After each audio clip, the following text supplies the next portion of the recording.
Let's go upstairs. Bet you don't get an offer like that very often nowadays. I certainly don't. But, ow. Oh, it's a day of problems. And this is problem number one. I'm going to have to back up a bit, aren't I? This is my backdrop cloth that came, and very neatly folded in exactly those size squares. And it says that it's machine washable. It's made of a lovely fabric. It's got like a minor sheen to it, but almost matte. And it's 5 foot long by 7 foot long, so it will cover more than enough of what I want to do. And I've got my rod to go through the stitched bit there, which I can hang it from, so it will work. So it is washable, and also it says that if you use a cool iron, you can gently iron it to get rid of the creases. That's all very well. I don't own an iron, and if I had an iron, I haven't got an ironing board. So I haven't got a clue at the moment how on earth I'm going to get these creases out. It's not very elegant like that, is it? So that's problem number one. Let's go and have a look at problem number two. No, that's not problem number two. That just happens to be in the way of the door. Come on then.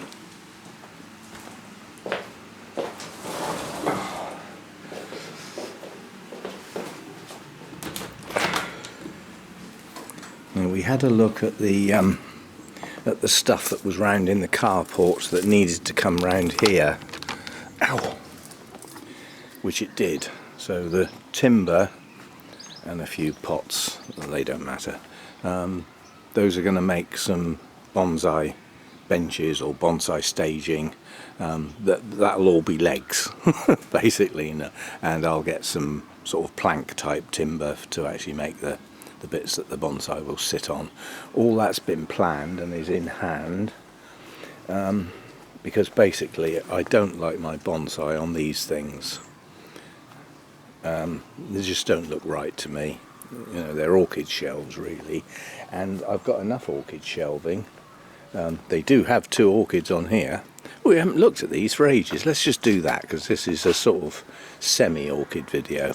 This is my cymbidium that I've had a long time, that basically grew this pseudo bulb in the grow room last year, and it didn't bloom, and as you can see it's a very weak bulb. So this year I've brought it outside. Look at the difference. Look at the difference in this year's growth. And then this was the one that I came home with from the Mathers Foundation, the Cymbidium copper, and it had this new growth growing anyway, which is pushing on nicely. Now it's got another one, so going to be 2 new growths on there. They're miles apart, so anyway, we've got workmen again, so voices. Okay, so I've had to do a separate soundtrack for this. I can't have the workmen's voices with that level of language on my channel, so I'm doing it separately. So problem number 1 was bringing the timber round. This is problem number 2. The weeds on the gravel beds were like 2 foot tall. Ridiculous. And basically I hacked them all down with this magic gadget called a hoe, which is not very sharp. But now that I know it works, I will get one of my own. That's borrowed from next door. So that was problem number 2, doing all that hoeing. Problem number 3 was bringing all these bags of compost round, and instead of carrying them round in stages, we carried them round in one go. Now, although this bag's quite big, this is not a heavy bag because it's a sort of peaty compost. However, this one is dirt, and it's very heavy, and I had to lean back to carry it. It was awkward, so a problem. And then the next problem's in here. This was on the lounge floor, and I had to put this together, and that is the most atrocious set of shelving I have ever had to put together. I had to beat it in there with a hammer in some cases because it wouldn't line up. It's done now, and I've got some shelving in here, but that was crawling around on the lounge floor, bashing bits with a hammer. It took me over 2 hours to put that together. The last lot of shelving I got took 15 minutes. This is just atrociously made, really bad, cheap and nasty, cheap and Chinese in fact. But I've got shelving. Now all of my pots and bits and pieces and paraphernalia can come up off the floor and go onto that shelving. And then I can start walking about in the shed again instead of tripping over stuff. There's all sorts of stuff that needs to come up off the floor that's just been brought round from the other house in sort of, well, whatever I could put it in to bring it round, you know. So we will get that done. But I wanted to do that today. There's no way I can do it today. I've got a job to bend halfway over, let alone all the way. And then once we've sorted out the stuff on the floor and everything, there are some shelves already here. And I can make much better use of those, perhaps to put some of the larger items on. You know, those tins of paint, those can come off a shelf and go on the floor. We don't need them up there. That's not my paint. So yeah, several problems related to the shed and getting that sorted out. Mainly the shelves. And now, of course, I can't do the work I wanted to do in the shed because I just cannot bend over. So problems, problems, problems. So, workload yesterday seemed okay at the time, until I tried to get up this morning, and that was not funny. So for the first time in a very, very long time, my back hurts, and I know that it's potentially fragile. So for the whole of the rest of today, I'm going to do next to nothing, and you know, spend a fair bit of that time sitting if I can, comfy chair and all that stuff. But yeah, just basically overdid it, and I enjoyed what the trouble is, I was enjoying it. Getting rid of those weeds was, I mean, some of those were 2 foot tall. You know, it was absolutely ridiculous. And seeing them keel over with that hoe was really good. And then the finishing touch will be, obviously that will just die back into the ground. And now that that's actually not my hoe, it's next door's, but now that I know in principle it works, I will get one of my own and give them theirs back. I'll have a nice sharp blade on it because it'll be new. Then I can use that to just keep those gravel beds tidy. I've also bought a type of weed killer. It does kill weeds, but it also provides a protective coating to the area that stops things germinating. I don't know how it works, I don't care, but apparently it does, and it lasts about 3 months. Well, we're in July now, July, August, September. That's almost the end of the growing season as far as outside is concerned. So, but the trouble is with that, obviously I don't want to apply that level of chemical outside when the cats walk out there. So I've got to do it on a day when they're going to be shut in. And that day could be this Saturday. But it'll depend how much of the dieback has actually happened, because obviously I could try and tidy that all up, but certainly not now, my back's killing me. But yeah, a day when I'm not going to be around, the cats will be shut in. So a day like that, if I put the stuff in the watering can and watered it over those 4 areas before I left, then I know it's going to be dry and safe before I come back. And obviously it's got to be done on a day when it isn't going to rain, so you know, but that's the idea, is to get that chemical weed killer on there and stop the weeds growing then for quite a long time.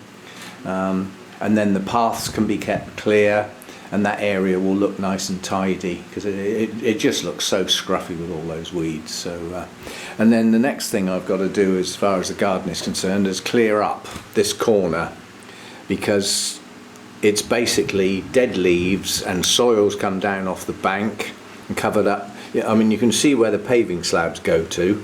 Well, some of those are buried underneath there, so that needs all chucking back up in the hedge and sorting out that area so that when my bonsai benches are done, they'll have somewhere to be and they'll look nice.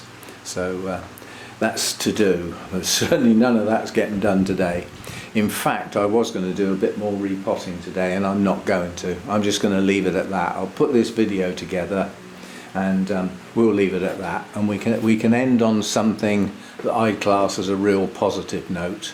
So from somebody who kept killing zygos and then seemed to be doing better and decided to buy a poor quality plant deliberately, yes, and see if I could get it to grow and bloom. Well, that's the result basically, and I am well pleased with that. Unfortunately, I don't believe that is a pure zygo. I think it's a zygopetalum crossed with something else. Zygonicea or something, or that might be the name of the cross, I don't know. But I'm not sure that's a pure zygopetalum, but it's obviously in the family if it's not purebred. So, and I haven't got a name for it. Lots of people have suggested names for it, and some of them may have been, well, obviously only one of them can be right, but several people may have suggested the same name. I'm not fussed whether I've got a name for it or not. I'm just pleased to see that amount of blooms on one plant. And it's still not a very good plant, really. It's still not that good. But, you know, this pushed up a new growth with a spike either side of it, and the new growth in the centre turned into a spike. Well, I've never seen that before.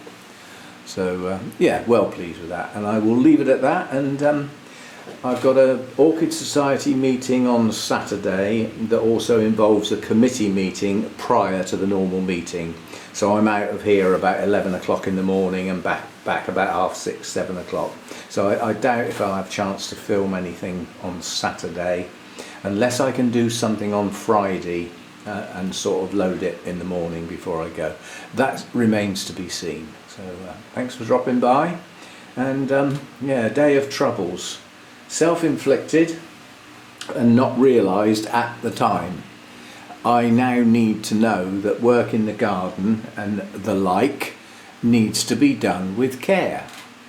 You know, whether I'm enjoying it or not's irrelevant. It still needs to be done with care. My back's still not good enough and strong enough to just throw it around. And some of those bags of compost were heavy. See, now I should have carried those round in several goes and had a rest in between instead of staggering and struggling all the way round in one go. You know, my own fault, but it's a warning shot, and the warning has been taken. See you next time.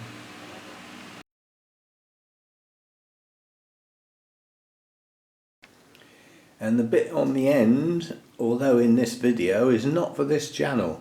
This morning I filmed an unboxing video, and I was expecting a bonsai tree that I bought on eBay at the weekend, some tools, some screws, some orchid related things that are coming from a viewer in Greece. So I've got a box and I've got no idea what's actually in it. So there's an unboxing video that ended up on the bonsai channel. But up until the point where I could actually see inside the box, I didn't even know which channel it was going to get posted on, because I didn't know what was in it. Now, I've never had that before, but then I haven't had two channels for long, have I? Anyway, for those interested, there is an unboxing video on the bonsai channel with a new tree. I mean, some people just like unboxing videos. But if you wander across to watch that video on the bonsai channel, the link's in the description. It always is. It's in all the descriptions on all the videos. If you wander across there to have a look and see what I got, and you get there and you're not subscribed, it would be ever so nice if you did so. The numbers are clicking up nicely now. We're up to 700 and something or other subscribers. I need 1,000, so we're well on the way there. And on the watch hours, I'm up to about 2,800 out of 4,000. So those stats are progressing nicely, and every little bit that contributes to those numbers going up is greatly appreciated. So yeah, a bit of fun and games doing that video, because I really didn't know what was in the box. It could have been any one of those expected items. Anyway, that's the bit on the end. See you next time.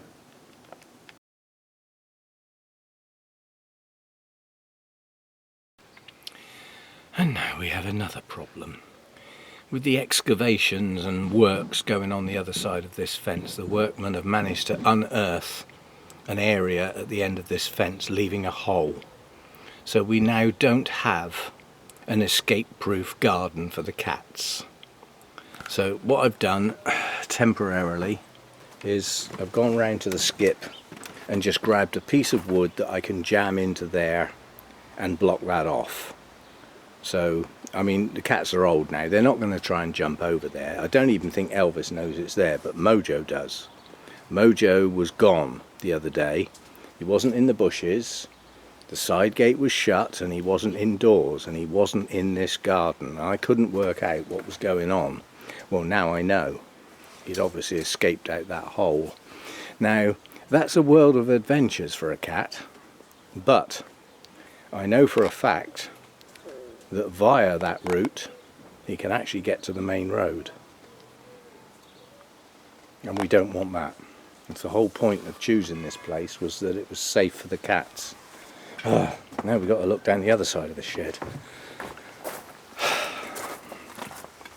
Now the fact that that bramble bush is there, oh, there's a great big piece of wood jammed in the way, and bramble bushes and stuff, then the cats are not going to get down there. So they can't get to that hole via this side of the shed, and I've blocked off the other side of the shed. So that'll do for now. Quite honestly, I've had enough for today. That'll have to do.